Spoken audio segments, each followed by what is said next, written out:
My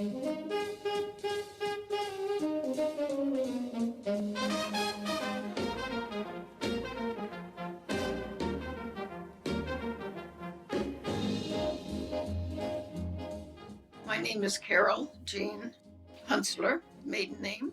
Married name now Farbelin, has been Farbelin since 1956. My mother's name was Josephine D'Agostino. My father was Harry Huenselaar, and I was born in New York in 1935. I was the second of five girls. My sister Mary was first, and she was born in August of 33. I was born in August of 35. Joanne was born in October of 37. So we were 2 years apart. And then 9 years later, my mother had twin girls, Susan Lynn and Karen Lee. And a month before Karen's fourth birthday, she died of a fever. She was sick for 3 days and she died. They weren't sure what it was. It was a puzzle.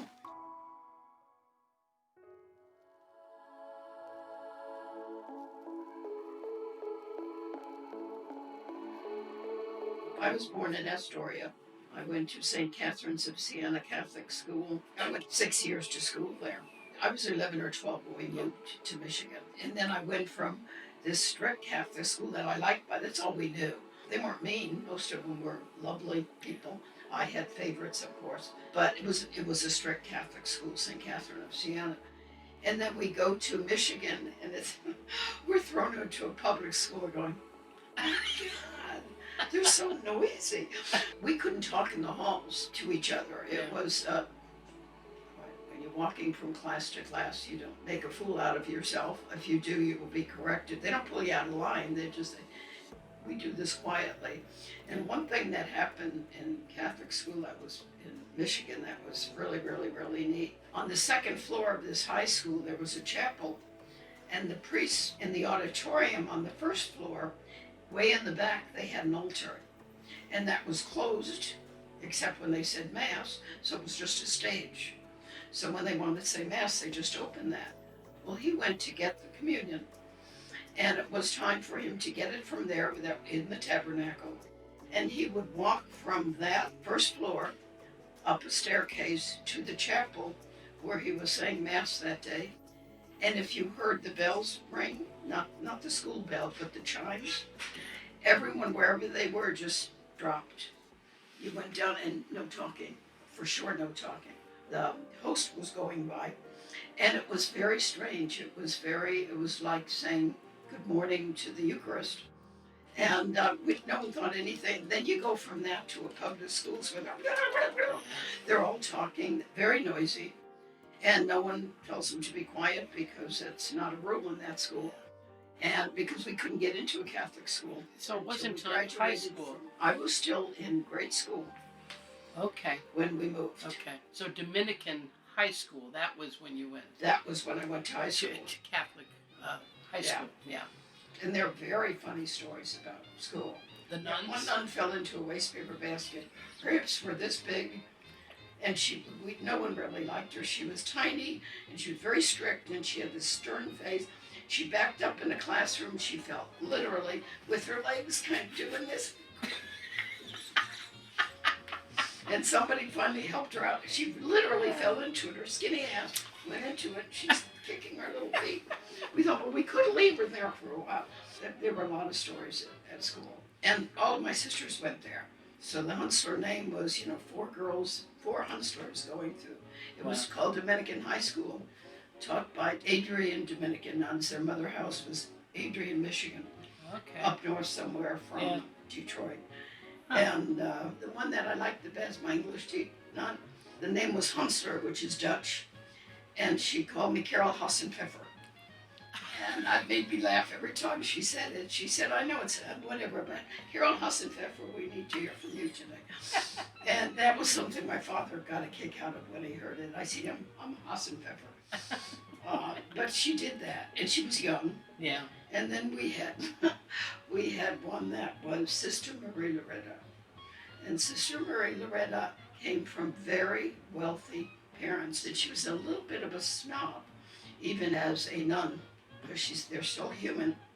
And a girl, I still remember, her name was Joanne. Joanne brought in flowers that day, and it was just an average bouquet from her mother's backyard. Yeah. And sister said to her, she said, if you'll get a vase and put those in, thank you for bringing them in. And my mother was good with flowers, knew how to arrange them. And you don't just take flowers and put them in a vase. That's not what people that really know about floral. And the nun knew that because she came from that kind of a house. And Joanne put the flowers in the vase, and 2 or 3 of whatever they were, I don't remember, but they were type that would break easy, and 2 of them went off to the side. And we noticed right away, and we thought, she's not going to like that. First of all, it looks like shit, because the flowers were just sort of thrown, then 2 of them were hanging over the side, and she put it on sister's desk, and she said, don't you know anything about putting, she was really annoyed with her, don't you know anything about how you arrange flowers? And she kind of very annoyed. And the girl thought, yeah, if I could think back till this morning, I wouldn't have brought the flowers in at all. She didn't say that. Yeah. She was mortified. And so she took them out and she put them in one at a time, threw away the ones that had broken.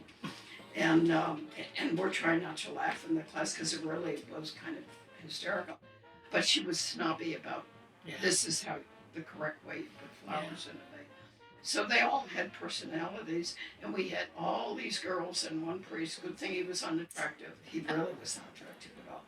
And he has his little office there, and his name was Father Berkey. But the nuns were, all of the nuns have there's many orders, Benedictines and Franciscans and Mothers of Mercy. And they all have a purpose, and the Dominicans were teachers. I didn't know that. So most of them have they all have bachelors, but some of them had masters or doctorates, and the principals, and they were well educated. I was a late bloomer for sure, and so I didn't go through the boy crazy stage. I remember Mary dated early, and she had a lot of boyfriends. I thought that was cool. I was very close to Mary. And she would go by my bedroom, oh, Chuck, and she'd be crying, and I thought, oh, brother. And then about 3 months, 6 months, oh, Eddie, I still remember him, Eddie, Frank, and Chuck. And she married Lou. So she was a dater, and I'm going, I don't get this. And I don't just not, right over my head, I went, a late bloomer that way. But I thought, boy, that's really corny, the drama of it all. I thought that was hysterical. So when I wasn't laughing, I cried with her. My mother was very strict and had a short fuse. And I slept, we only had 3 bedrooms upstairs and 1 bathroom. Five girls living in the house. That's the way they built them. It was an English Tudor. It was a nice house. No bathroom on the main floor.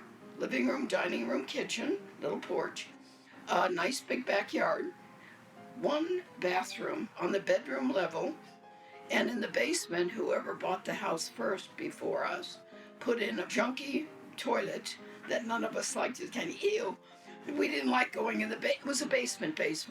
She'd say, we always got the bathroom in the basement. We don't like the bathroom in the basement. So we avoided it like the plague. I didn't like going down there. But I slept in a bed with Aunt Mary, and the door from the home, my mother's dad's bedroom was right over there. That was the other bedroom. This is the bathroom. And my door's right here. My bed's here. And Mary was dating Lou at that point. Lucky me. And there was a roof outside our bedroom window. And he worked for the Free Press. And he would come at 10 o'clock at night. And at that time, she wasn't allowed to go meet a guy at 10. I mean, really? You're kidding. In high school, no, that was not permitted. So she would climb out on the roof and climb down the cherry tree. Really gutsy of her, because she would have been slapped across the face if she got caught. And she just climbed down the cherry tree, and I'd say, have a nice time. And I remember distinctly that, for no reason that I can think of now, I did put a pillow next to me. I was closest to the door. Whenever it rained, either my dad or my mother got out of bed because they had to close the windows. We had our windows. We didn't have air conditioning. The window was open. The window was open like that. If not, to let her out was probably higher. And I left it the way it was because I knew sometime she'd be coming back. And they didn't leave the backyard. They just sat by our little carved out pool that was back there. And my mother comes marching into the room right by my bed. I'm going, and I knew it was her. I heard my door open, and I thought, oh, poo. And she'd pound me. She'd hit me in the head. She went right by, walked up to the window, closed it, and marched out. And Mary came back whenever she came back, and I says, you know, if Mom caught me, she would slap me pretty good. So, but she did it again because it was so easy. Yeah. She just slid down she was a tomboy anyway, didn't think anything of it. And to be honest, I don't know how many times she did that, but it was fairly often. Yeah. And years later, they told my folks, and they said, no, you didn't do that. You wouldn't have the nerve. She said, well, I did. And they said, brat, you brat. She didn't get annoyed. What I remember about her, I thanked her. She must have been 52. I said, by the way, did I ever thank you? Because I know that with kids, if you get too close to them in a car, when you have 5 children, or sometimes if you only have 3, it's really funny because most kids go, this is my side of the bed. You stay over there. And you go, oh, brother. And that start, and kids do that a lot. You know, you're in my way, get out of my way. I was the type that even married with a husband, I'm sex pot, I'm not, but I'm affectionate and a cuddler. And so he'd get in bed and and I did that to Aunt Mary as a young girl. And I said, you let me sleep on your back. I think that is really cool that a sister would allow me to sleep on her back. She says, I don't remember that. I said, I slept on your back. You moved and I moved. I was a cuddler. And so I graduated from high school in 1953. I was hired by 3M, which is Minnesota Mining and Manufacturing Company. And they made Scotch tape. Is that exciting or what? Among other things, but everyone knew Scotch tape. And they had a manufacturing company in Detroit, and there was a whole floor of administrative. And I was hired as the secretary for the head of the order department. He was a retired captain from the Air Force. And I was there for 2-3 years. So my dad, on his way to work, would drop us off at the bus stop. And if you got there early enough, it wasn't required, but they had Mass. In the back of the stage was an altar, and then it was just closed. So they had the altar there, and then they were able to use the stage. So Mass was in the auditorium. And so I was a daily Mass person for a good 2 years. And I worked with one of the friends that I met there. Her name was Joan Farbelin. And that turned out to be my future husband's sister. And at that time in the 50s, just about everybody bowled. Every company had a bowling team. And they talked me into it. I'm not athletic by DNA. But I said, okay, I will play. If I had not done that, I would never have met him. He did not work at 3M. He lived on the west side of Detroit. I lived on the east side. I would never have met him.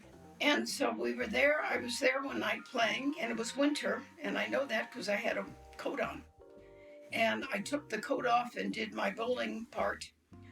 And at that time, I took a trolley to a bus stop and got home from there. It would take me a while. So I didn't have a car. I was only 19.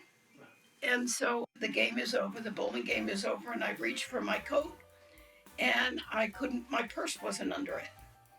And I kept looking, and there were other coats there, and I'm plowing through the coats, and this male voice said, are you looking for something? And I said, yeah, I can't find my purse. It's here somewhere. And I thought, who is he? And then I remembered that I knew who he was, that he was Joan's brother. They were very close, and he was there to watch the game. And he was dating my girlfriend that I knew from grade school. So she said, I'm dating Dick Farpel. And I said, oh, that's nice. But I hadn't met him. I mean, I didn't see her dates.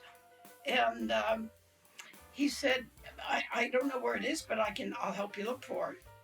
And that was a good opening line. And he did, and we found it.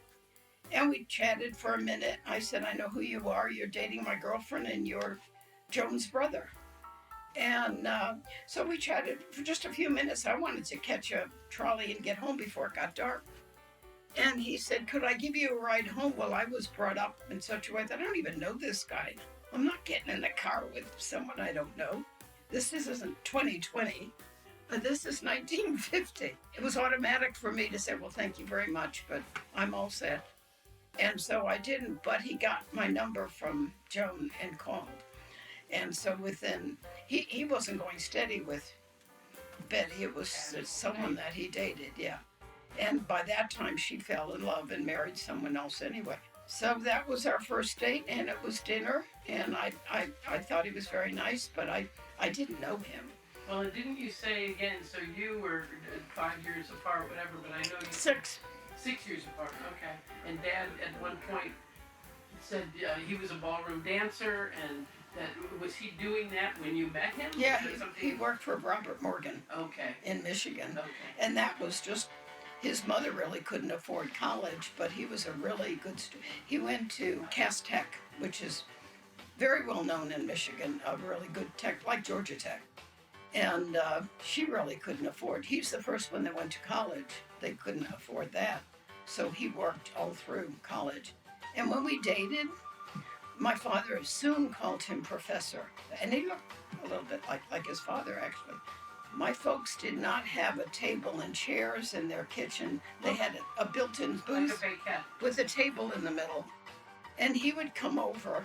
My dad said, "Your dates are so funny." And my dad was, he thought that was really funny. I said, "Well, if he doesn't do his homework here, it's not going to get done." And to me, it was Greek. I'm looking at these tiny numbers and all this math. I was really good at math. I was a very good student, honor roll, but I was not a math student. And my husband was a whiz at math. And so he would sit next to me, and he's into it. He had to get it done. He had no choice. He had to work the next day. And he had to go to school, and he had to have his homework done. And I sat next to him playing solitaire. And my dad would walk through and kind of go, "So weird." I didn't know I was going to marry this man. I thought the guy's got to do his homework. I don't mind playing solitaire. I always had a good book to read. I didn't think anything of it at all. And that we did that a lot. Because if I was going to sing during the week, then I would have to sit and watch him do his homework. Wow. We were partners before we married. We liked each other in a way that was, if you're happy, I'm happy. Yeah. And if that works two ways, you're going to be happy and they're going to be happy. It's not difficult. It's, as your dad would say, it's not brain surgery. But it's rare. It's rare, but it's also a choice. You end up with the kind of relationships you have helped produce. And we dated for a year and a half or so, and then he graduated with an electric engineering degree, which turned into aerospace engineer, because that's what he did. He was really an aerospace engineer. And he had graduated from Wayne State in Michigan, and then he took the first job he was offered because it was the best, and it was for Howard Hughes in Inglewood, California, but to work on radar on the F-89 jet. And so that meant, he'd have to go to an Air Force base. He was hired as a tech rep out of Hughes Aircraft. And so he accepted that job, but then he graduated and had to go to Inglewood for, I think it was there 6 to 8 months for training. And he wrote very often, called very often. And at one point, probably in the fall of 1955, he asked me to come out to visit him because he couldn't take off work. And my mother said, "Well, you're not going alone. Girls don't travel to guys that they're not married to and spend time. You don't do that in and especially all girls Catholic school." And so I wasn't shocked. I wasn't mad at anybody. And I thought, well, I really would like to go to California. And Dick's mother, who loved her son, that was her youngest child, and said, "I'll go with you. I'll be your chaperone." And about 8:30, when we were out there, she would yawn and have to go to bed at 8:30. She left us alone. We didn't do anything. I was too innocent, a little virgin queen here. But on my second day there, he asked me if I would marry him, and we were engaged in California. We actually married in Detroit, Michigan, and his first assignment was Presque Isle, Maine, Air Defense Command Base in Presque Isle, Maine, and it was wonderful. And that's where Bob was. My first child was born, and we were only there about 2 years because after his contract, they didn't let him go. They said, "Do you want to go to another base?" And he said, "No, I think we're ready to go home. We're ready to go back to Michigan." And so that's why you were born in Michigan, and the rest of my children were born in Michigan.